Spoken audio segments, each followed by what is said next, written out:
The name of the town is Prescott, Ontario. On the St. Lawrence River, the south coast of Canada. This is how our town lies. To the south is the main street. Way back, there used to be a railway station. There's the amphitheatre. Here's a row of stores. Walker House is down King Street to the west. There's the coffee shop with the drive-through.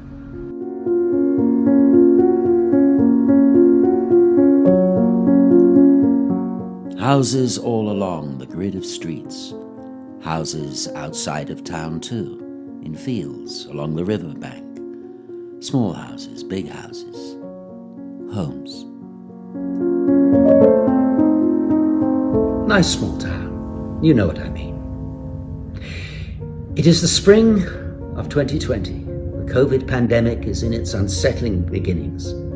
Despite Prescott's fluvial tranquility, the residents of the town know that they are living through a startling new period of history, one that will be remembered for decades to come. Local life has become even more localized, and people are confined to their houses and neighborhoods. Their social lives are drawn in, and new protocols are implemented. The places most loved and frequented are restricted, and a whole new virtual world usurps the daily life of Prescott. Businesses are run over Zoom. Families and friends celebrate birthdays over FaceTime. Communities share updates on Facebook. As the fabric of the town life has altered, so has the theatre. But artists, while physically isolated, have likewise found ways to connect. Extraordinary circumstances breed extraordinary stories. What better way for the members of the St. Lawrence Shakespeare Festival community to find ways to connect with the Prescott community than to collect, embody, and share their stories? Shakespeare himself, having lived through several periods of plague, understood that times of insularity could and should be used to explore and reflect on the human experience. Ever the humanist, Shakespeare devoted himself to uncovering the individual experience of sensational events. Moreover, he sought to celebrate these individual journeys, and from them reveal the extraordinariness of life and all of its characters. We hope that through the stories of Jasmine, Danielle, Peter, Sarah, Victoria, Michael, and Bobby, that we can also spotlight the personal impact of a grand event and unveil how, even when isolated, we all remain connected.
I'm one of the staff responsible for opening and closing the store. We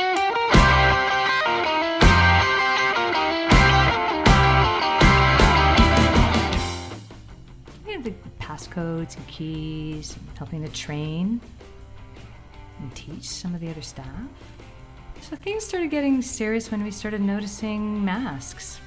They were being ordered from Ottawa and Toronto for online delivery because their stores were completely sold out. At that point, we started thinking, woo, people are starting to take this seriously. Looks like it might be coming in this direction. And then more and more people started coming in asking for masks. And we sold out of hand sanitizer. And then, like, the whole toilet paper debacle. We gradually became aware of what was going on. I mean, a lot of people thought it's not affecting us. It's just people in other cities, they're overreacting. But we were noticing, we were having trouble keeping certain items in stock. So yeah, I noticed the panic buying and the shortages. I thought, maybe we should stock up a bit. But as soon as we could think about that, things were gone. So yeah, it was crazy. And then they shut down all the stores in Ontario, including ours. So it became curbside only. Oh my God. Then the website crashed and we had all the fun telephone orders. My boss took a picture of me collapsed on a giant box with a generator inside of it because my legs were burning in pain from having run all day. We're just a small town, like a small store. We're short-staffed and making crazy sales. It was like Christmas Eve or a Black Friday sale every single day for 2 months straight without any time to catch your breath. There's a lot of stress and a lot of customers who, even in the best of times, don't respect personal space. They'd come up and touch you and get right up close to you and stuff and say, hey, no, I'm fine. I had this back in December. You can't catch it from me. And you don't have time to educate them. You have to say, you know what? It's fine if you want to believe that, but I still have to maintain this distance. I need you to maintain your distance from the other customers. You can still pass it, even if you're immune. We still have to take these precautions. Part of me, was thinking I was lucky to just keep working. Now, I wasn't working in a really dangerous environment. I was a nurse or a delivery person or whatever, going into situations. I was in a pretty small community at work. We were in our own bubble and we were taking precautions. We were with anyone from the outside, so anyway, I knew I was lucky. But on the other side, oh my God, there was no break. And so a lot of people, even if they were working from home, even if they did go back to work, a lot of people seemed to have a break. I know it was very stressful for a lot of people. At the same time, I don't know, they had time to reflect, time to clean their house, to do art projects, to visit online with their family. And I felt like, how come everybody gets a chance to have a break and I don't? I just keep waiting. Like, would they shut us down completely and then I would get a break? And they never did. Oh man. In fact, it's even busier than ever. It feels like it just hasn't stopped. I can't take a break. Everyone being so busy with where they are, for me to take time off now, I would just feel, I don't know, guilty. Leaving my coworkers short-staffed, even though sometimes I feel dead tired. I've had near-death experiences. I've had blood poisoning. Ooh. So I went from being a little sore to like being rushed to the hospital. It gave me a couple of hours to live. So they said they couldn't reverse it. It was like that, I don't know, it was like kind of shocking, and I made some changes then. That's when I said, okay, you know what? I'm gonna run a marathon before I die. I'm gonna do this and I'm gonna do that because, you know what? I don't know, you just kind of say, oh well, you know what? You've got lots of time. And I realized I didn't know how much time I had and how much time I was gonna have, how much, I don't know, it just made me bold and it made me do some certain choices. I could even join a community musical. What's the worst that can happen? Am I gonna die? I almost happened before, so it changed my courage a little bit. So I've been thinking about our future recently. Our society is so materialistic, so hedonistic, so focused on self. Our economy is pretty much, driven to satisfy that. I don't even think it's that good for individuals or society in general. I like the idea of sharing and being close to nature and not being obsessed with possessions and all that. I think this is what's made a lot of people stop, and they've taken stock of what's necessary compared to what is frivolous. I think it's made a lot of people realize how dependent we are on people outside our area for supplies, for food, for everything. So what I'd like to see is some of the paring down, some of the self-sufficiency that's come up during this time, that's come out of fear and come out of desperation. I'm hoping that some of that stays. That's, I don't know, out of a sense of wanting to create a better lifestyle for themselves and their communities. Things like, I don't know, more gardens, more people gardening, more sharing of what they have, less materialism, you know, more concentration on what matters, right? Like some understanding about how some of the people that are the least respected in our society are the ones that have kept going in this. The food servers, the truck drivers, the kids working at the grocery store, those people are our heroes. In the first few weeks, when everything else shut down, I couldn't walk into a grocery store without getting emotional. Watching these teenagers dealing with all this stuff, right? And even knowing that my daughter was one of those kids that was working when so much of the population was not. These kids were just so brave. And part of it wasn't their choice.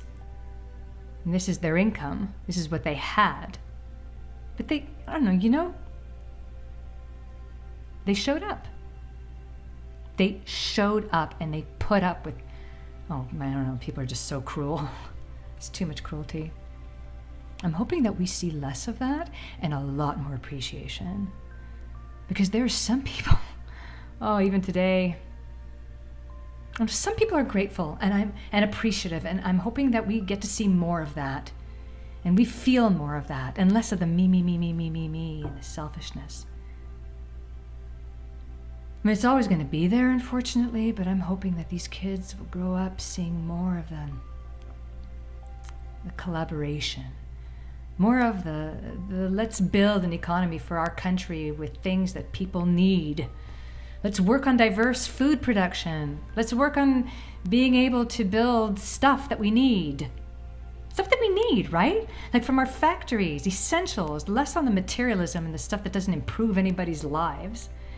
It's just there. It's just a waste of resources and our time and our energy. Man, we've got so much. I come home and I try to research as much as I can, as much as possible. I try to get like the best evidence, look at the health, what the health unit has to say, and I'm like, okay, how can I best protect myself and my family? What are the best practices? Fine. But you can't teach everyone in a 10-second interaction at work. I mean, this town is an interesting mixture.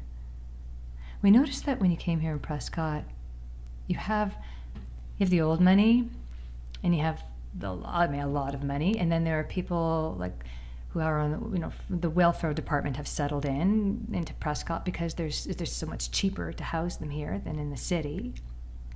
So you've got the complete opposite ends, right? And we also have families who are young families who are working in the city because they're living here. I mean, they're living here because it's quieter, and we have artists in the area. It's really different. It's like a melting pot that you might not even expect. You could be as poor as church mice and still have a good life here. You know, you have to appreciate the good things that are around you. A few years back, I had a really bad injury. I didn't even know if I was going to be able to walk. When I started to heal, that's when I discovered running. It was less painful for me than walking. So I started to run everywhere, all the time. The more I ran, the more it strengthened the muscles around the injury. So running actually kept me from ending up in a wheelchair. I run because I need to. I run, I don't know, because I like it. because I can. Because I can. I know that might not go on forever. If my injury does really get bad again, I don't know if I could end up not being able to walk or run properly. So when I run, I'm like, this is another day. I get to run. I appreciate it while I can because I know it's not going to last.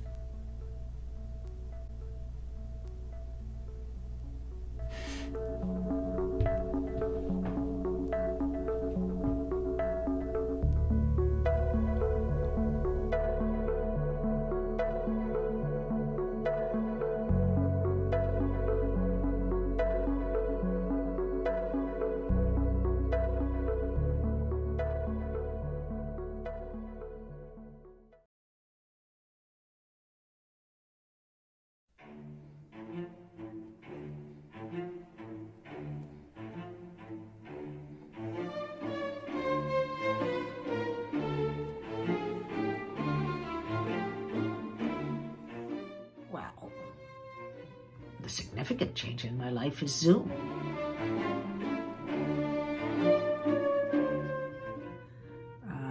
Actually, the first time I used it was, the end of March, after Walker House. Well, Sue Vallum had set it up because Walker House was closed, and then all their programs closed down. And a lot of people depend on Walker House for their human connection. A lot of people live alone, like me, and so on. So Sue set up the Zoom through Walker House for all the different programs. Now, usually I go Tuesday afternoons for crafts and coloring, and, well, mostly coloring, adults coloring. Anyway, she set that up. There's one for the knitters, and there's one for the quilting group, one for the artists. This morning was Use Your Noodle. I mean, it's, mostly questions and jokes and just more or less to keep the brain going. Guests on Wednesday afternoons. Now that's usually interviews with members and non-members, interesting people. I have read, and I'm going to read this Friday, one of my stories and some of my poems. Friday afternoon is Read Me a Story. Oh, that one is on the phone, so it's a conference thing. So that's pretty cool. And when I realized that this virus was serious, I mean, it will be seared in my brain forever. I mean, I had heard about it, but I thought it was over there, like the SARS. It didn't affect me. But as you know, you could hear it on the news, but it was nothing that I had to worry about. That is, until, again, Walker House. There was a big group of us, because I'd been pretty involved with it, and there was an instructor, and, that was the week before, and we first made masks. And then there was 5 or 6 of us on Friday the 13th, and we were painting them. Now, that was on the 13th. And on the 17th was the St. Patrick's Day dinner. Now, we do that sort of thing at Walker House. Mardi Gras in February, people would bring, food, and they'd have somebody talk about that particular holiday. Chinese New Year's in January. Anyway, I didn't know anything about it. I mean, I had heard something on the news about COVID. So I called Sue, the head of Walker House, and I said, are we still having the St. Patrick's Day dinner? And she said, no, Walker House has been shut down. She said, all of Prescott has been, anything official has been shut down in Prescott. And I said, what? Seriously? And she said, yeah. I said, it's really that bad? And she said, yeah, it's that bad. Well, then I did some research, and oh my God, I have been living in a cave. I mean, it didn't affect me, so I didn't care. But now, I mean, I do care. It has affected me in ways like, well, my nieces and nephews. I mean, there are a lot of birthdays in June. They're little. They turned 7 and 9 this year without me. Now, I had been going to their birthdays since they were, since they were born.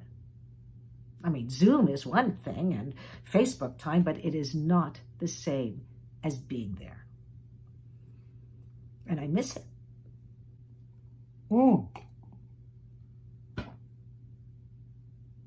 What I've been doing since COVID?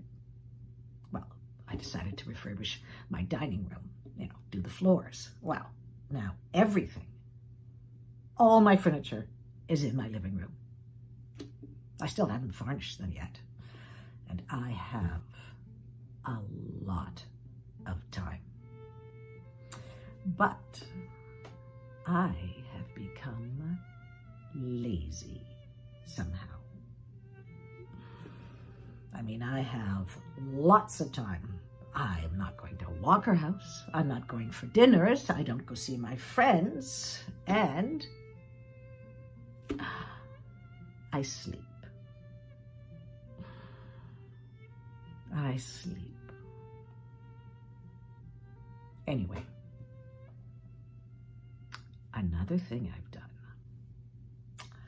I have developed a very sophisticated wine list. I whine about this, and I whine about that. I mean, all my TV series have ended until God knows when. I don't want to get up in the morning. It's raining again. I want to go back to bed. It's too hot. I whine about a lot of stuff.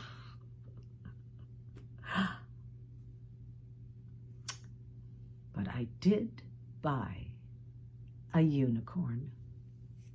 It's a pool toy. I've been using it in the river to attack people. Well, those in my social circle, of course. It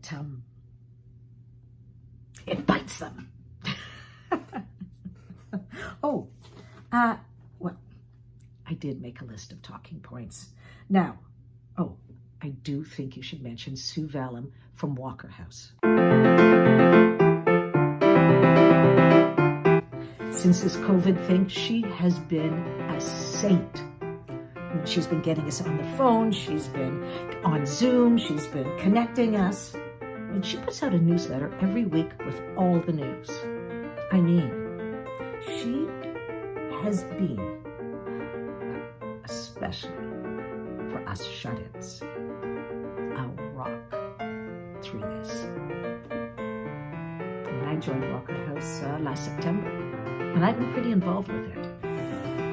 I'm a widow, so it has been a godsend.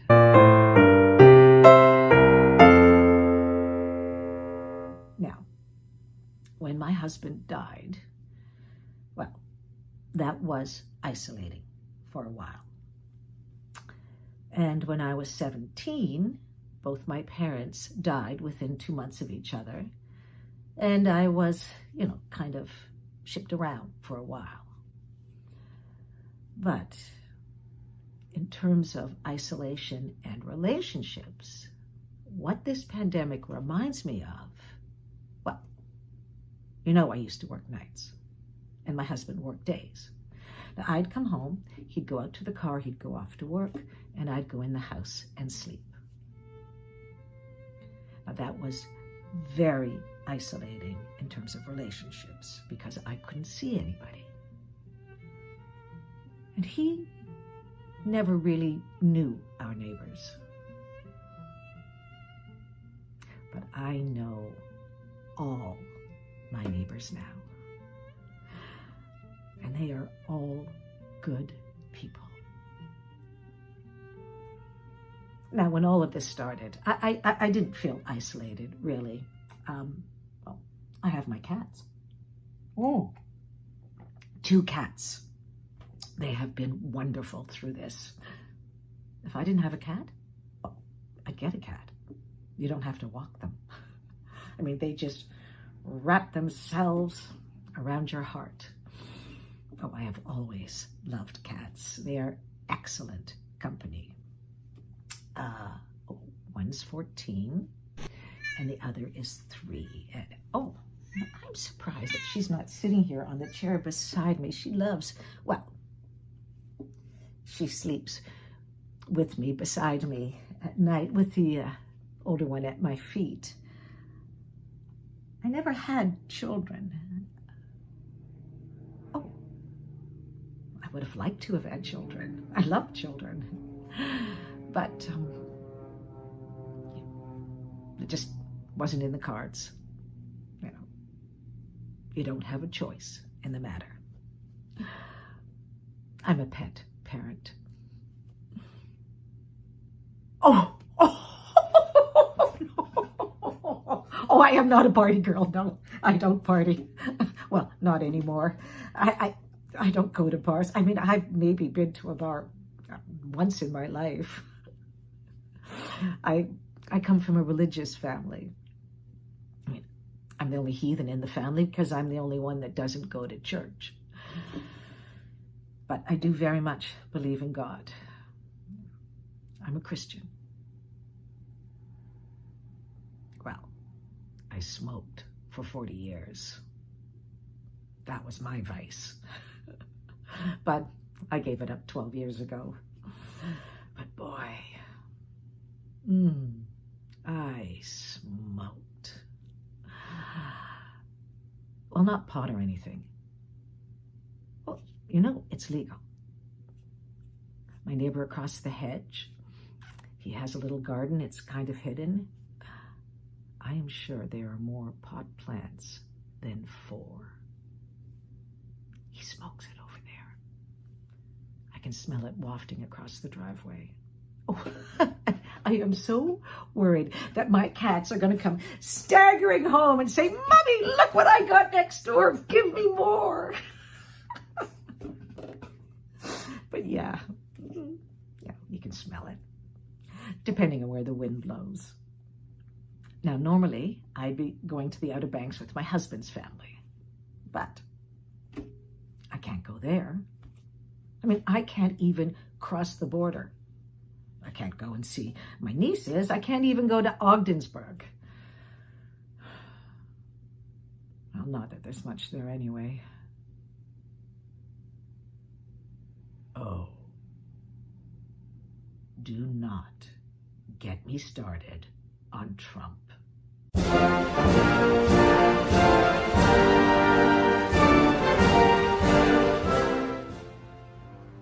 Do you know that he is trying to cancel universal health care and kill millions of people?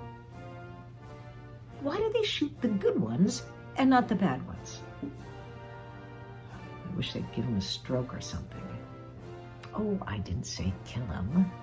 Just put him out of commission for a few years. You know, put him in a Bellevue or a nut house or somewhere where he's barely sentient.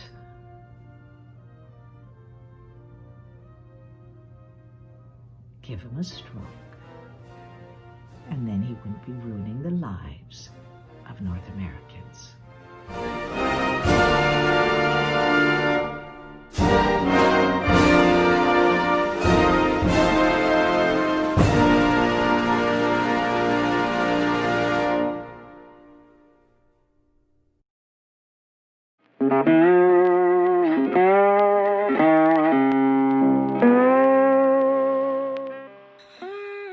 Well, at times it's just like I gotta get out of here.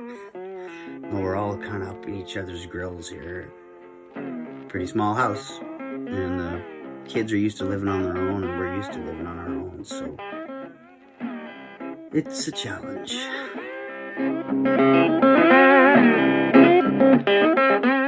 I just bought a Fender Telecaster, one of the elite of the electric guitars. It's not the one that I played in the show. That one was going to be like $2,800 to buy it outright. I was renting it because my old one had a lot of things that needed replacing. I'd taken it in right when we started to rehearse, and the guy goes, "Well, I'm going to need like a week or two to fix this up." And I thought, well, that's a problem. So I said, "Can I rent a guitar?" And he goes, "Oh, sure." So he brings out this case, opens it up, And I think I gasped because it was a Fender Telly with maple fingerboard, and it was beautiful. So I'm like, oh yeah, sure, this one will do. And I wanted to get it so bad, but I couldn't justify the expense. So then we were doing this other show, and the director wanted me to play this song, and I thought, oh, I need a better guitar to play this song. It's just going to sound so much better for the song. So I went back to Long and McQuaid, and I expected I was going to be renting the same one, and the guy comes out with this one that looks, well, it looked exactly the same, but it was only $19.50 to buy it out. So I thought, interesting, and I stashed that idea away. And so I kept renting it, and then the show got canceled, and I didn't want to get rid of it. You know, I was playing it a lot, and I didn't want to stop playing it. And then about 3 weeks ago, we found out that we could cash in all of our 2019 holidays, you know, because of COVID. And that was like the first time in 22 years with the company that we'd been able to do that. So I thought, well, how many 2019 holidays do I have? 2,600. Minus the tax, sell my other guitar. I just think I figured out a way to buy my Fender. Yeah, so I got the Fender. Yeah, I play it all the time. It's like one of my nighttime rituals. There's this guy out of France. Well, he's actually American, but he lives in France because, you know, girls. Anyway, he's got these online courses, and they're really excellent, so I've been working on that, and yeah, it's been real good.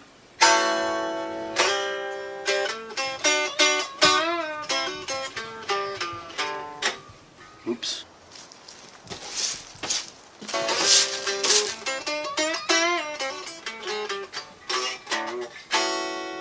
It's funny that it's not plugged in.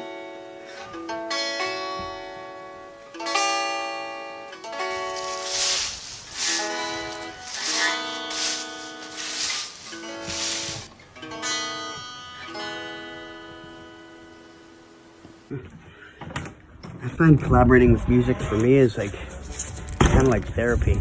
I could be having the worst day ever. I just want to kill everybody within a 50-yard radius of me, and then I go and I sing and play for like an hour and a half, and it's all gone. All the crap just goes away. And music and collaborating with people is, I think, very therapeutic.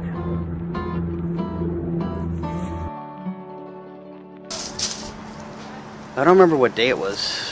My last day of work was March 13th. So Thursday, the 11th or the 12th, when they announced that March break was going to be extended. And some of my coworkers have kids. So I was the first one, like, my phone banged or something came up. And I said, oh, March break's been extended. And everyone was like, what? And that's when it hit me. I knew that this was pretty serious.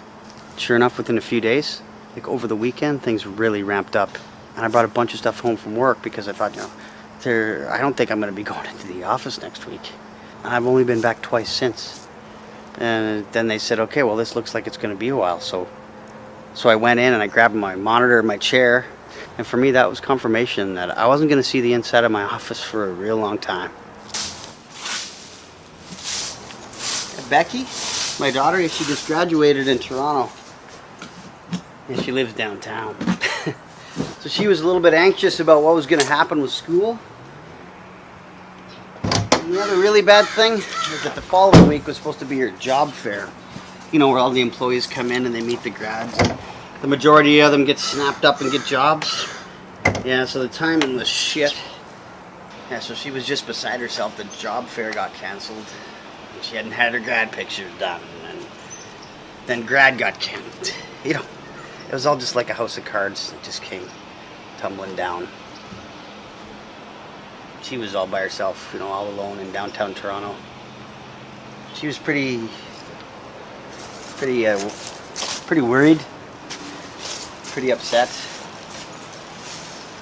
So she called us and she was crying. We were trying to calm her down. And I said, I think it was a Monday. And I said, I'll come get you tomorrow in the morning. So I got up, went and got her in the morning, and packed up what she needed to get ready for school, and we came home. The school's been passing out employers, leads for jobs, but it's like 10% of what they normally would get. So, but she's been working hard, trying to get a job. So we're heading into the city tomorrow. She's got an interview. She's got an interview at 2, so we'll just drive in, come on back. Yeah, you do what you gotta do. I hear stories about kids, apparently out on their own, who feel like they can't go back home. I can't get my head around that. It's like I always said, doesn't matter what happens. You always have a soft place to land. You always have a home to come back to if you need to.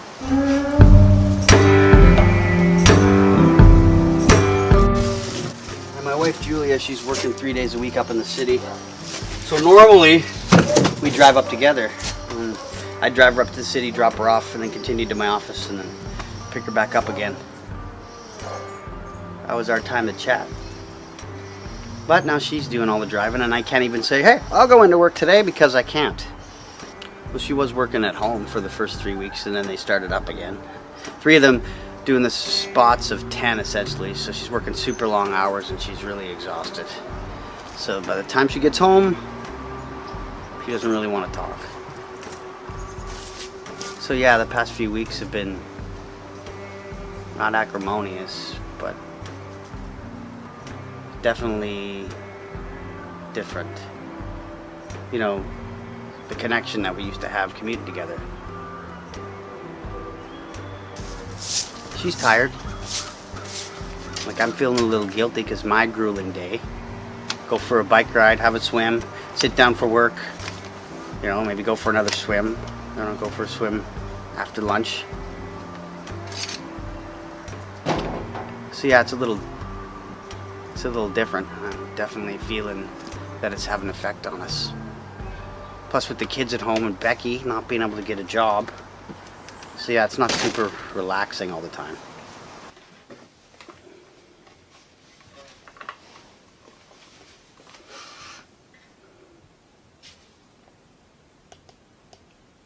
When this pandemic first started, I think I was having, well, not flashbacks, that's too dramatic, but recall of the ice storm, which was, I remember it really clearly. It was very traumatic for me, because I had a pregnant wife and a toddler in this house, and I remember feeling very much like I had to take care of everything and everybody. So when this thing started happening, I guess I felt the same way. Like, I gotta get everything under control. Like, I gotta take care of everything. I gotta make sure that we have food. And yeah, so it kind of reminded me of that. I remember the house. It was only 2 weeks that we were without power, but my parents, they lived down in southwestern Ontario. So I called my dad up and I said, hey Dad, do you know anybody with a generator? I mean, we're kind of freaking out here and there is no generator. And he goes, I'll call you back. So he went down to the Home Hardware in his hometown and rented a generator and brought it up for us, which is a 7.5, 8-hour drive on icy roads with power lines down and trees falling. He drove in his pickup truck and he brought us a generator. And he worked for Hydro, so he knew how to hook it up. And he knew exactly what to do.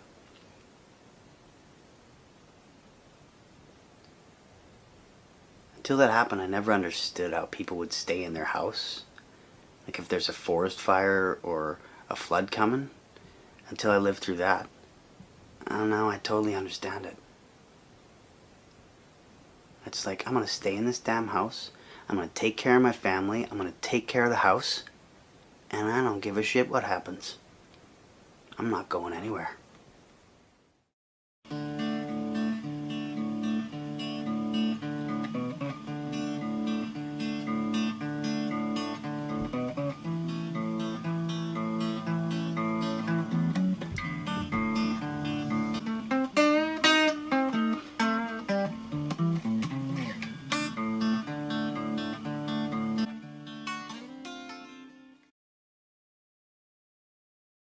is going to be a lot of fun because I've got a lot of noise going on with the neighbors next door.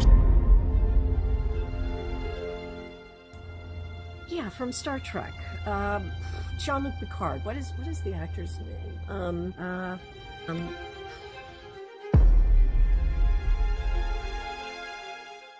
The actor, what's his name? Patrick Stewart. That's it. Okay, so he's being interviewed on NPR, and they were, well, he of course is a well-known Shakespeare actor and has done a lot of roles, so they were talking about this aspect of his life. And I was only catching bits and pieces of it. But at some point he was going into a play reciting one of the parts. And they were talking about what a fabulous part this was. And then he said, tomorrow and tomorrow and tomorrow. And my friend, who's not here listening, said, I'm so glad he didn't say tomorrow again. I so hate repetition. And I told him, he's saying a speech from Shakespeare. Shakespeare. Well, you know, for us it was probably a more entertaining and busier time despite COVID.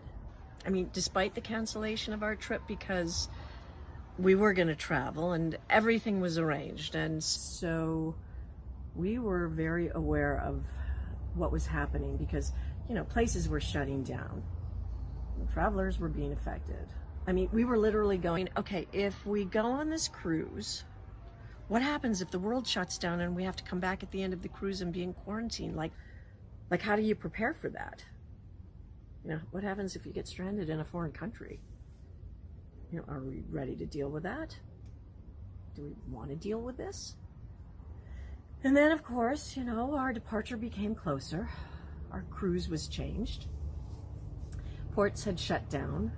The destination port, which was Rome, was no longer open. So we were told, okay, the cruise is now ending in Athens. And yeah, we had to rebook our flights. So we said, are we still prepared to do this? This trip had been planned since 2018. We had actually pre-booked that cruise 2 years ago. We booked our flights in January. So, you know, everything was in place and we became more and more aware of what was happening, and we started tracking, you know, what cruises were doing what ports were closed, what's happening where. We were flying into Dubai. I mean, what's happening in Dubai these days? And we're not hearing anything, but we waited with a cancellation at the last possible minute because, you know, we knew we were better off if the cruise line canceled, and they did. First, they canceled the final port, and then within a week after that, they just said, we're canceling all cruises. That's it. We'll give you full refunds for absolutely everything. No questions asked. We're just going to do it. And they did. Oh, the reason we took the cruise. The reason we took the cruise? Well, you know, they have the brochures when you're on the cruise encouraging you to book your next cruise, and when we looked through them, we found this one, and it sounded really interesting because John had actually been posted in the Middle East, in the Cairo area at one point. And we had this running joke. He's going to take me to every place that he's ever been posted. You know, and he spent time in Cairo and in that area, and you know, we were going to explore Oman and Petra and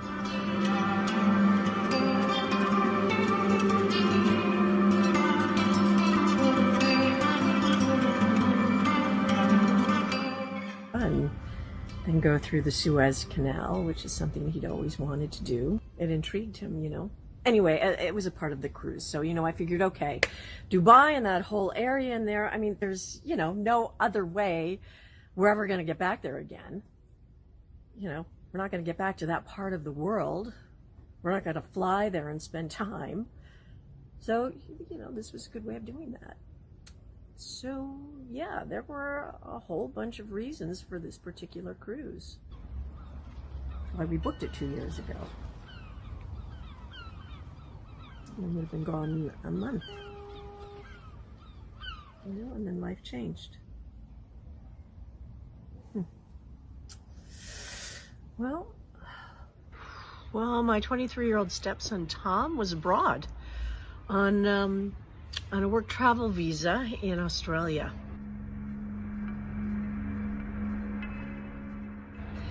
He'd gone over about a year ago, planning to stay for 2 years before moving on, and he'd done everything that needed to be done to qualify for that second year.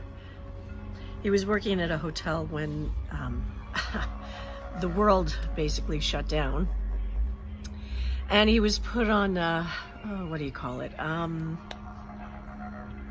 Well, he wasn't working. You know, he wasn't fired, but he wasn't laid off.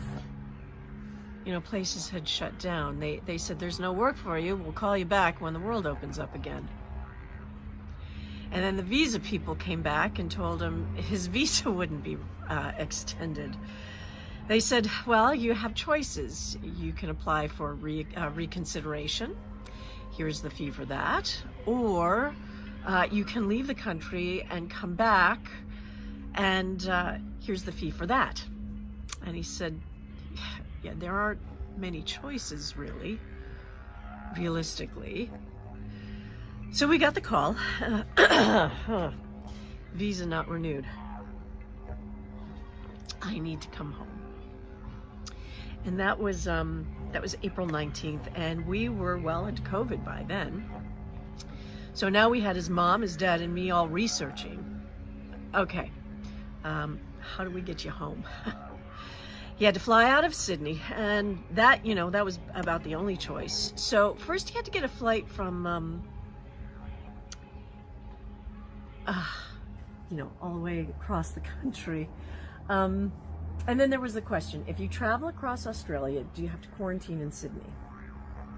Could he find a hotel where he can stay? Because he had to stay overnight before he could fly the next day. You know, it's a long flight from Australia to Canada.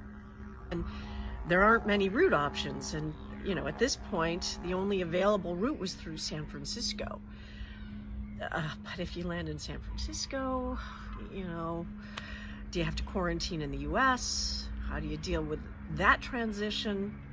So there was a lot of research going on, a lot of phoning of airports, diplomats, Canadian embassies, and how do you bring a person home from a foreign country?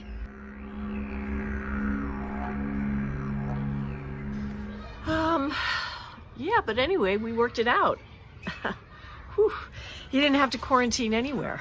He could stay in a hotel in Sydney, and, he could get on the flight the next day. And apparently the plane out of Sydney was really quite empty. So he had 3 seats to himself. So did every other passenger. Landed in San Francisco, spent his hours, got the flight out. Now he's switching to Air Canada, and Air Canada was shutting down operations between the US and Canada because the border was closing. So there was a little bit of worry from his dad, but the flight had been booked. And then we found out that Air Canada was shutting down operations as of the following Monday. So he was on one of the last flights out of Australia. And the San Francisco-Toronto route would also be shut down. So he was on one of the last flights there too. Yeah, they were only doing once a day, or once every other day. Every other couple of days, or something. So he was there on, I guess by then it was Saturday. So, I don't know, whatever.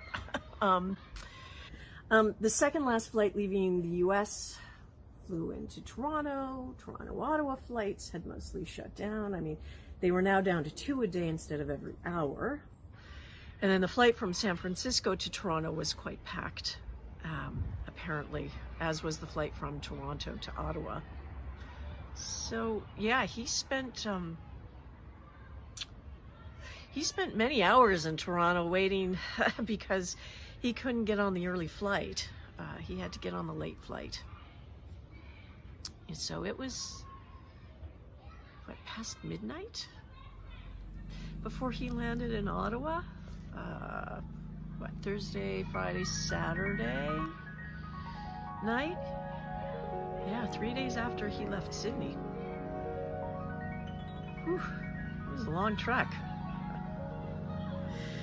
And he stayed with us because, well, you know, we were the only ones that had space for him to quarantine out of his circle of friends and family. Fortunately, our friends down the road had already parked their RV on their site, but they weren't using it yet. So we organized getting it hooked up with electricity and water and all the rest, and getting it outfitted with food for him. And brought him home. And that's where he quarantined for 2 weeks before moving in with us. Worried?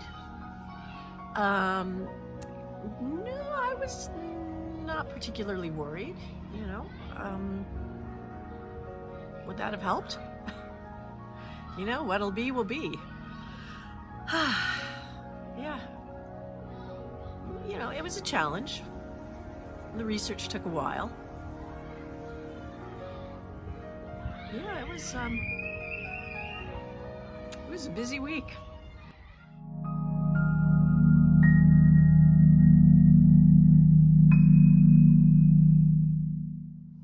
And, you know, I figured, okay, Dubai and that whole area in there, if there's no other way we're ever going to get to that part of the world, fuck.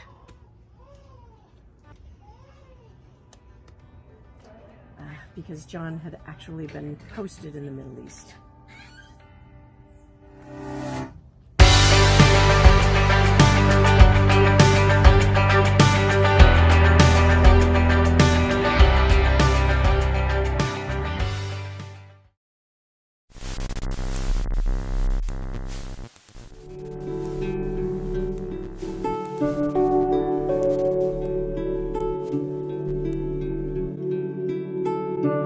It's called a Burdizzo. I mean, this would be archaic, backwards, low tech for North America, but in South America and the Middle East and Africa, this is what they used. When you consider you either go out into a dirty field, slice open the scrotum and take the testicles out and leave it like that, or you band the testicles, wait for them to atrophy, die, and fall off, which can be very painful and in the height of summer can make them susceptible to infection and that kind of thing. This literally just crushes the vas deferens, so sperm can't be transferred, and eventually the testicles just don't disappear altogether, but just sort of shrink up. So when you weigh all the options for goat castration on the table, this is fast and easy.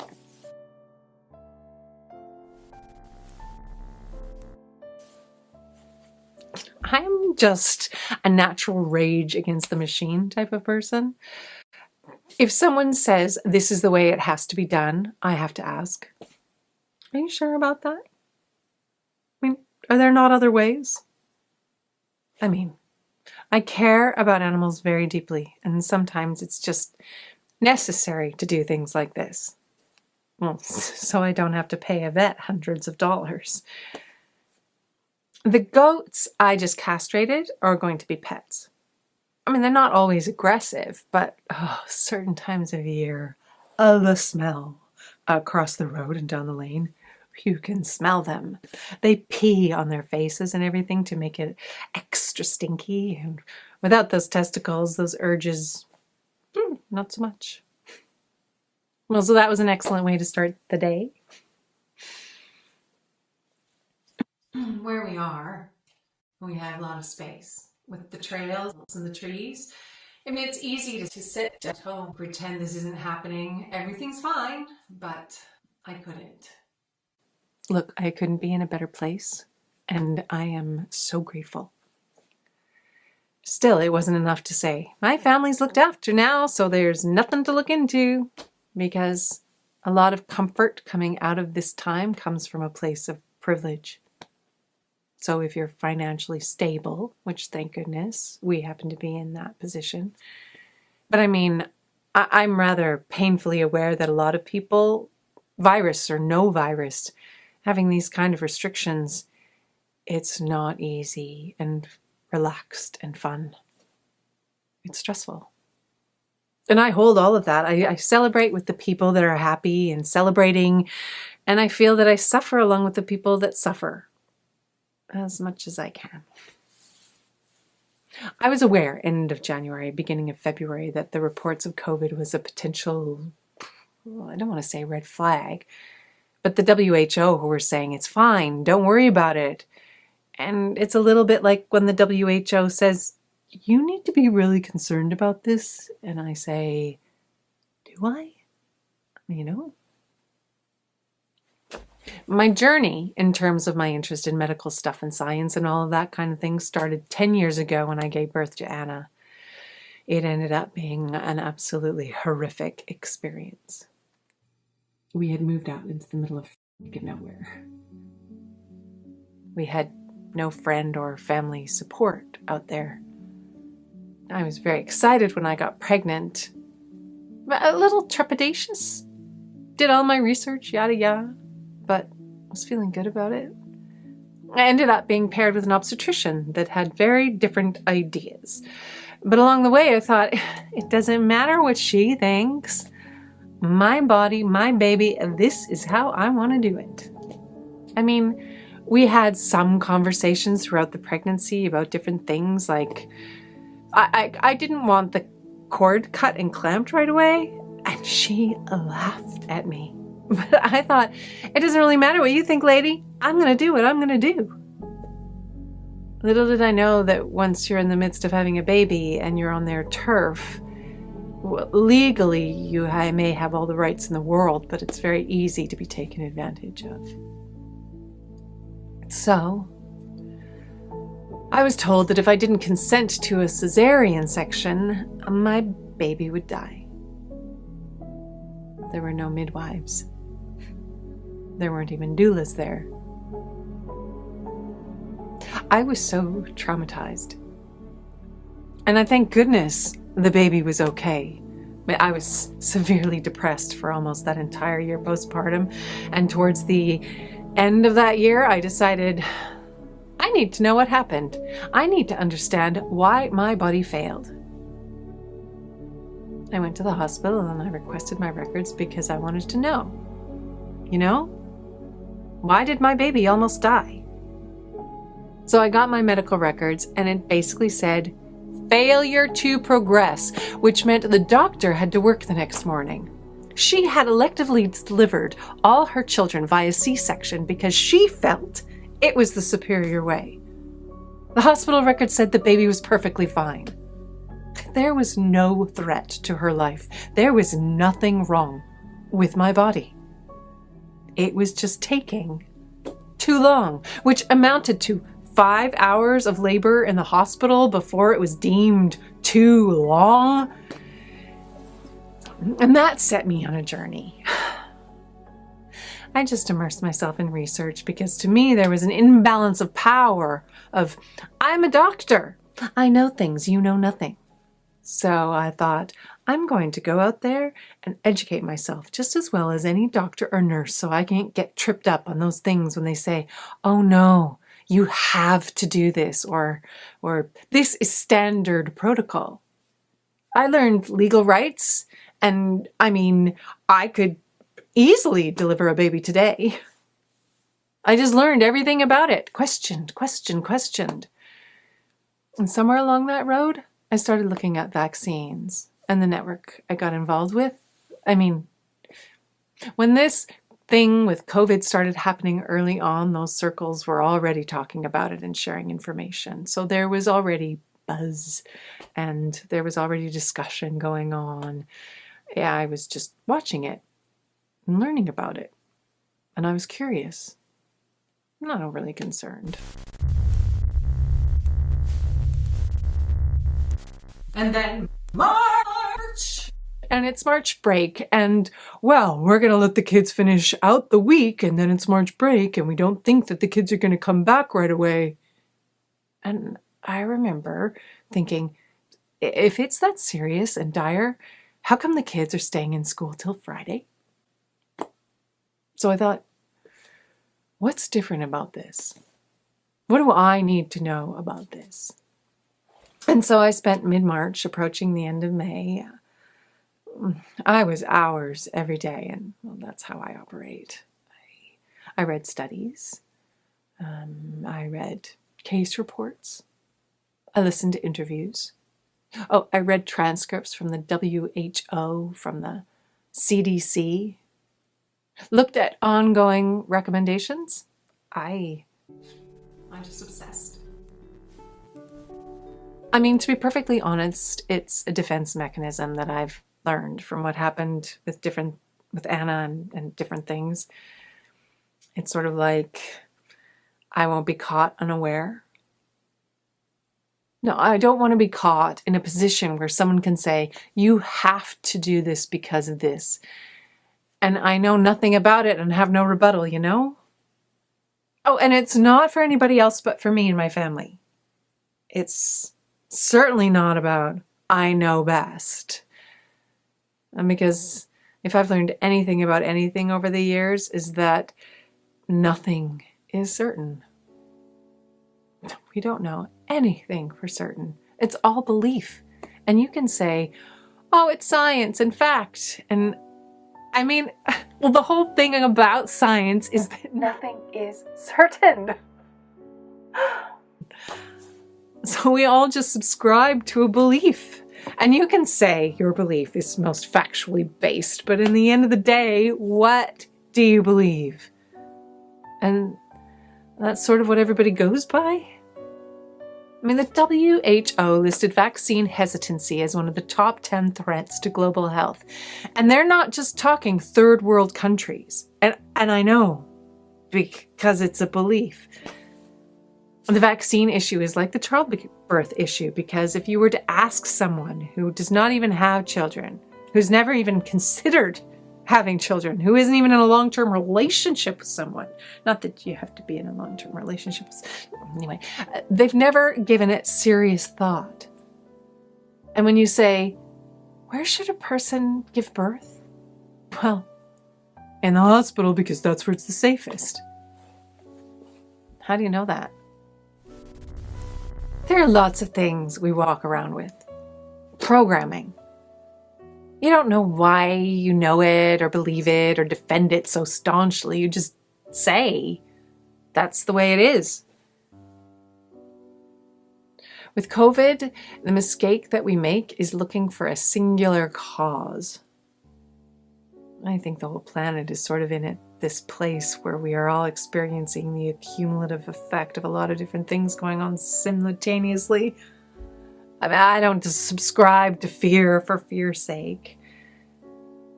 I try to educate myself to the point where I can get beyond the fear.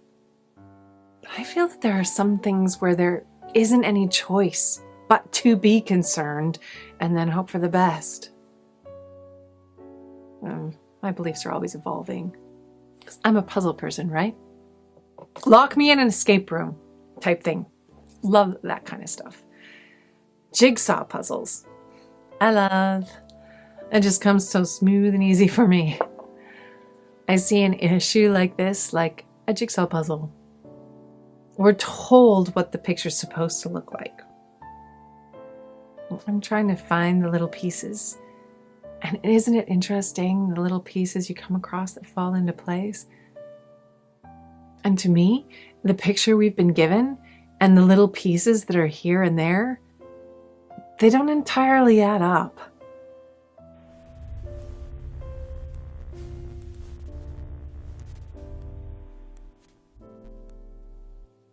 And that's what COVID's been for me.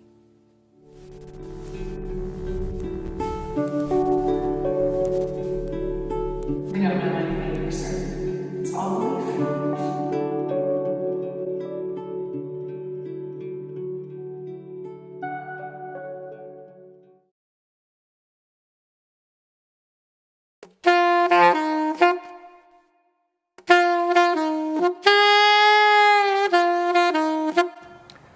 We don't get out much. I spend my time with a small group of people. I have a small group of friends in town who are not townies.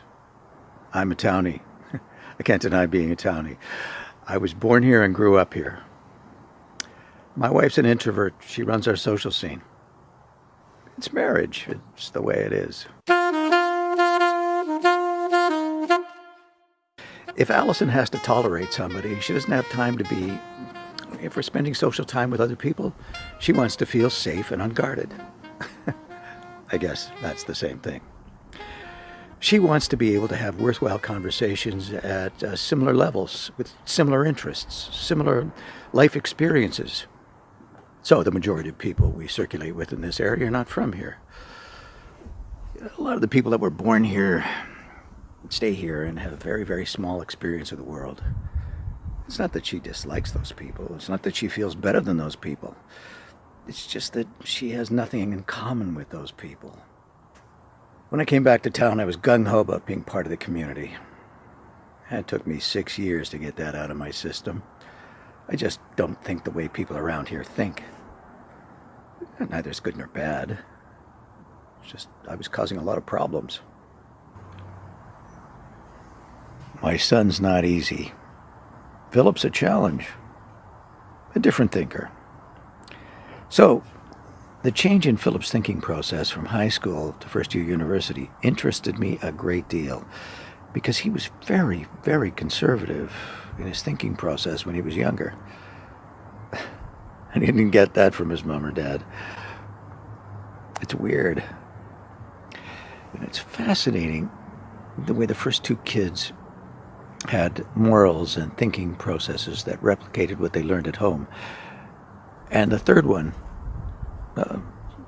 from when he was born, has been different. I had to work really hard with Philip.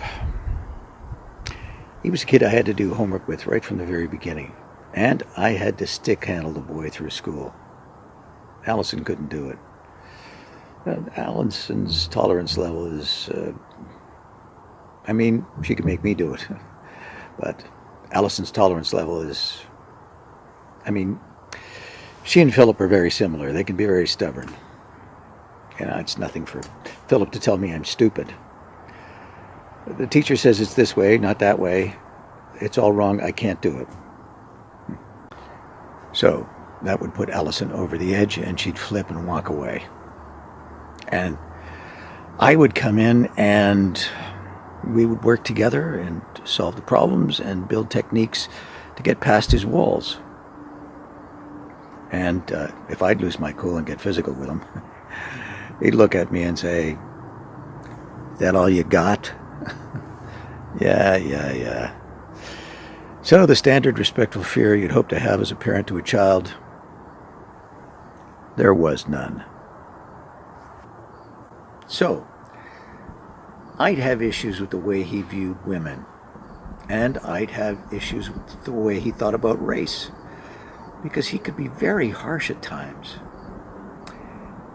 And then he went away to school, and he decided, I've always tried to teach my kids to shut up and listen. It was a lesson I learned in high school from my friends. Because I talk, and because I talk, I think everything I say is valuable and that everyone else wants to hear it. I'm making fun of myself here. But in grade 11, something took place and someone made a comment that I never shut up or let anybody else talk. So I spent a year listening. I took it to heart that my opinion is just my opinion, and there are many, many opinions. Everyone has their own path, their own experiences. Tried to teach that to my kids. The other two listened a great deal. Philip, he absorbs. But the year he's been away, he came back. He did a paper on white privilege, which surprised the hell out of me, because he would have been the first guy to say there is no such thing as white privilege. He would have said we all have the same opportunities, the same experiences. We do what we do with what we've got, and let's just smarten up. No one's got more privilege than any other. For me, well, that's hard to argue because here I am, a white guy in this little town, and what do I know about what other races had to go through to get what I've got? I don't think I'm privileged, but nobody gets in my way. Nothing gets in my way because of who I am or what I am. So we just don't understand. He's come a long way with that on race. The closest I've come is not being able to watch PBS in February. Because it kills me. It hurts my heart and soul to see what black people have gone through. It blows me away how in my lifetime people are treated by the majority of society like they're not people. Not second-class citizens, they're just treated like they're not people. And that hurts, so much so that I told Allison, I can't watch it with you. I just cannot do that. There's very little I can't watch, but personal oppression and systematic discrimination just defeats me. I get this. Aren't I glad I'm Canadian? Which is this bullshit fact that we didn't do that to other people. Which of course we did. Anyway, I guess the slave trade's been around forever. You subjugate the lower classes to do your work, right? The one systematic fact I picked up recently is that when Americans returned from World War II, they passed a bill to offer subsidized mortgages so you could come back and get a home. Black people were excluded. I didn't know that. So when we talk about systematic discrimination, I mean, these guys went. They volunteered. They did what they did. They fought hard and did what the white guys were doing beside them. And then they come back, and the white guy gets a mortgage for nearly nothing and a home at a subsidized rate. And then it's like, we don't want you to own anything because that where we are, we don't want you there. That's horrendous in my mind.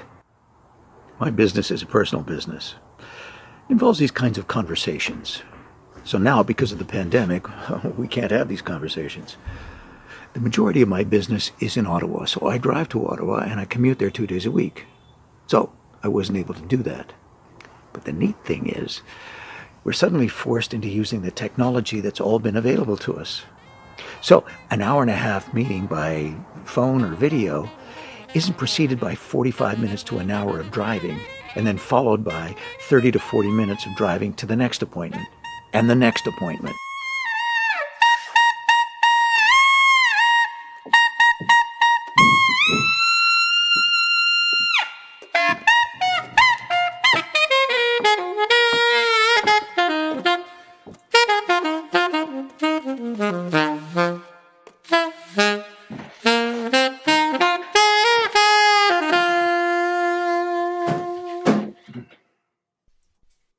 Now it's all happening bang, bang, bang, bang, bang. Without knowing it, we got so far behind on the things we promised to do that I wasn't sleeping. I was like, what is wrong with what's going on? Then we realized we were just way more efficient as far as meeting people went. So we were just creating too much work because it was easier to get to people. So I said to my staff, no more appointments for 2 weeks until we get caught up. So it took us 2 weeks to dig ourselves back out, and then suddenly we were ahead of the game. We understood what was going on, and we caught a much more efficient groove, did a much better job of prepping and a cleaner job of meeting and meeting notes. It's very, very interesting that because of COVID, we became more efficient. At the beginning of the year, I said to my kids, you know what? I really want to change our carbon footprint. I want to build it into how we work. I want to build it in how we live. And so, how do I make the business work better? I have to make my clients understand that the majority of time we meet, we don't have to be meeting. So if I can meet more people electronically, I can work harder. I can see more people. I can get to you more frequently. So I wanted to push this as reducing our carbon footprint because it's true. I do want to reduce it. So I was really interested in doing this properly, and then COVID hit. And people are now on Zoom, and people who haven't been comfortable with technology are on video. That was our biggest change. Why did we become busier when other people have time for Netflix?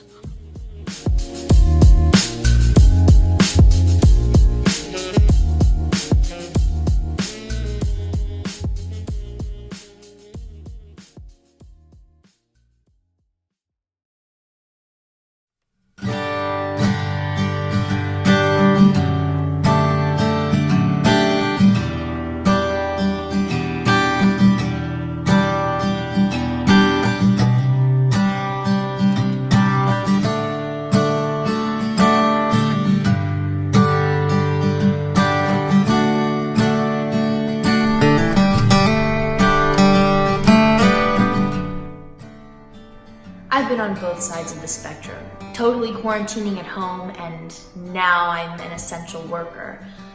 I work in a cafe, so it's not really essential. Around February, our employers started putting out these rules, which were like, okay, you have to wash your hands like every 30 minutes, or you have to try and like whatever. And then it got to like March, and they offered us a leave of absence, and you got paid for however long you were out. So a lot of people took that offer. I think once the leave of absence came into effect, that's when we knew it was a real thing.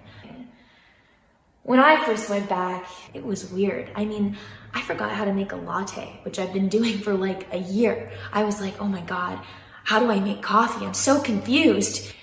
And at first, the cafe was closed, just the drive-thru was open, which was nice. I mean, I've had people scream at me for various things. There was one regular who, one day he was in the drive-thru and he didn't like the way I put the lid on his drink, and he started screaming at me and saying, "Are you fucking crazy? You're wearing a mask. Don't touch my fucking drink. You're fucking insane."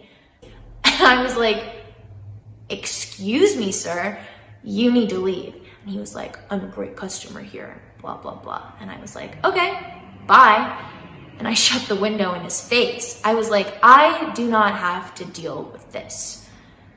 And everyone was shocked. I mean, all my coworkers on the floor were like, what is happening? And I was like, okay, I'm just gonna go to the back and cool off for a second. Can someone else do my job for me right now? Because I do not want to be here. We can't ban him because it's my word and my coworkers against his. Apparently we're liars, so we have to wait until he does something in front of my supervisor. And he keeps coming back, and I'm just like, okay, someone else talk to him.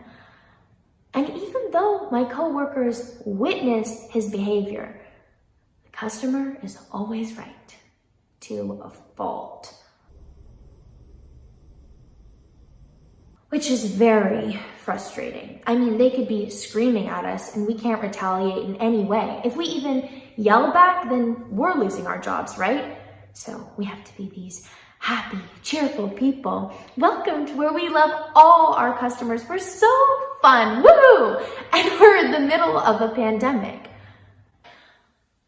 Next time, I'll just get the name wrong on the cup. Oh, I'm sorry. I thought you said your name was Asshole. My goal was to be a performer, but the cafe's paying me right now, so it's better than a lot of people. I mean, it's the minimum wage club, and I have a university degree, but I'm not bitter. I'll let people yell at me for putting lids on their coffee. It was February 4th. I only remember because it was the day after my birthday. So coronavirus was a thing, but it wasn't like a thing. I mean, coming out is such a difficult thing to do anyway. And I was just like, I want to get this over with. Tell as many people as possible right now. I didn't want to have to like come out to every single person in my life. That sucks. So I was just like, here you go, I'm gay. And everyone was fairly supportive, which was nice. I was a bit worried because some of my aunts and uncles are a bit Christian crazy. But they didn't say anything to my face, which is good enough for me. My parents weren't the first people I told. I told my brother first, about a month before I came out. He's just a little bit chiller. And I was like, hey, by the way, I'm gay. And he was like, okay, cool, nice. And then I told some friends from work, and then I told my parents. I guess I haven't really been out for that long, to be honest. A lot of my life I spent pretending and trying to fool myself into thinking I was straight. I was like, oh no, I am straight. Praise the Lord, I'm not gay. And I was like very supportive, like, yay, gay people are awesome. But I was like, oh no, it's not for me, it's for other people. And then, I don't know, I went to university, and at university I was closeted, obviously, but I had gay friends, and I had friends who were just open with what they felt, which was new. And then I fell in love with my best friend. That was scary. So I started asking my parents these questions. So if I married a woman, what would you think? Just hypothetically. I'm not gonna just like maybe. And they were like, I mean, that's fine. So another question. What if I didn't marry a man? And they were like, cool. So then I came out to them and they were like, yeah, we figured. I was like, what? How do you know? I'm such a good actress. And they were like, no. The reason I came out was actually because I had a crush on someone I was working with.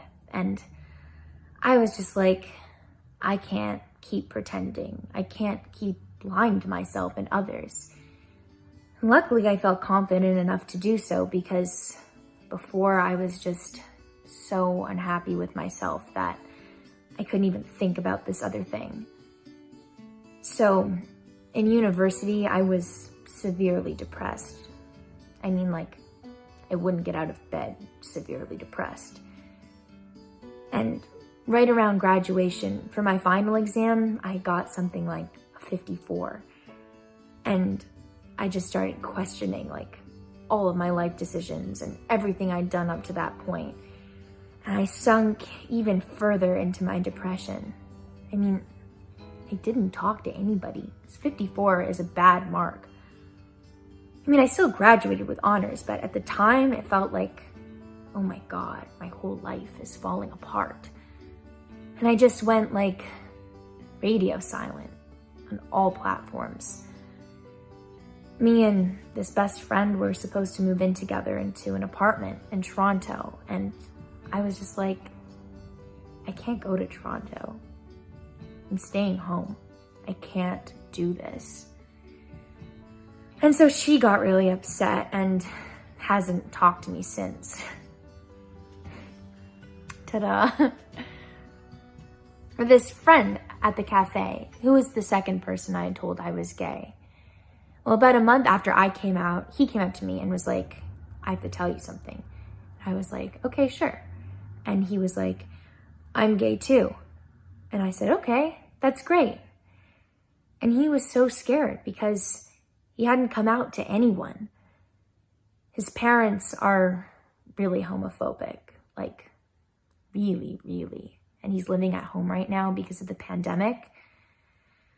And it just makes me so sad that he has to have these two different sides to himself. And he's finally able to be true to himself, but he can't be that person around others.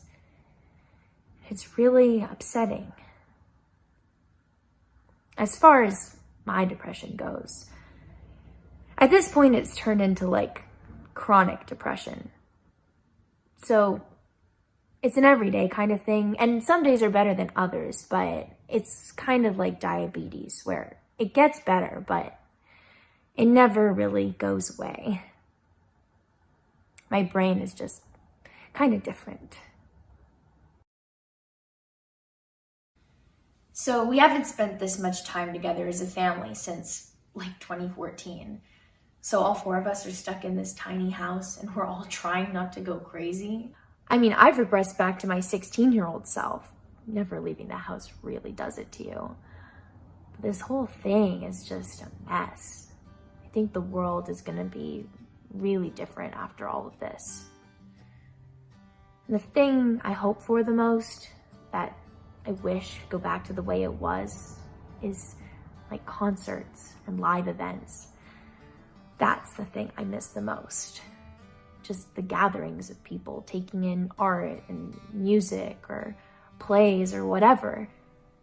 Throughout this whole pandemic, artists and musicians and actors have played such a fundamental role in keeping people sane. I mean, there's been so many live streams and broadcasts of various things.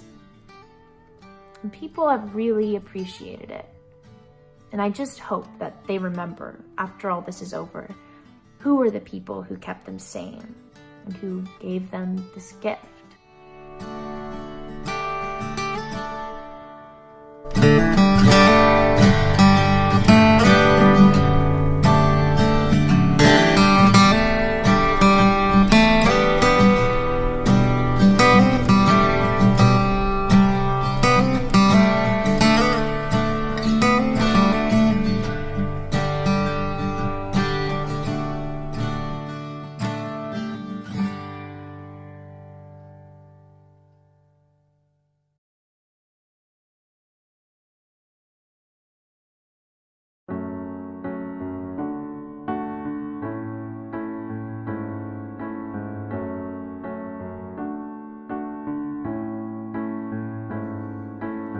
Sometimes it's easier to hide away when the winter comes and it's shorter days.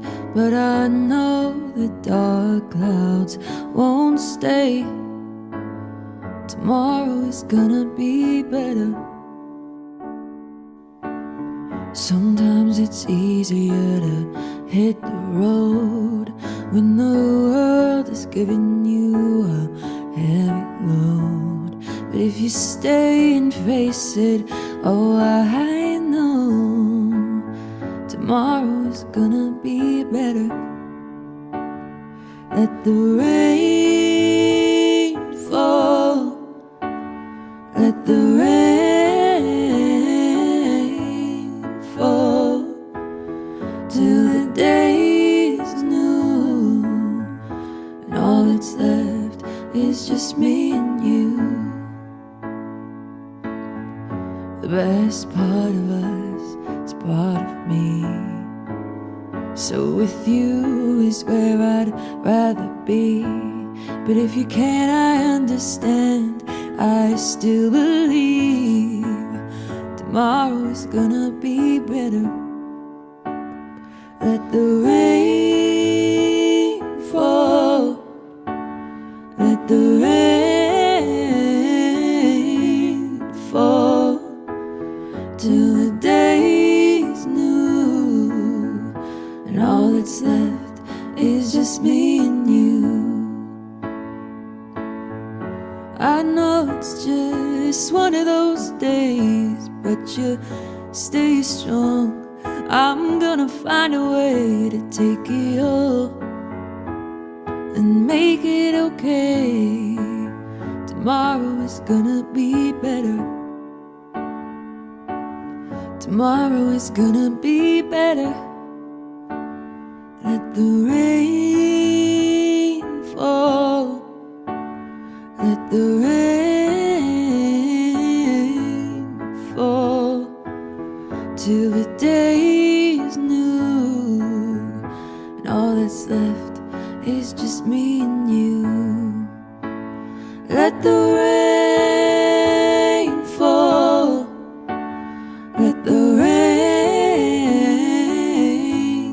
fall till the day is new, and all that's left is just me and you. And all that's left is just me and you.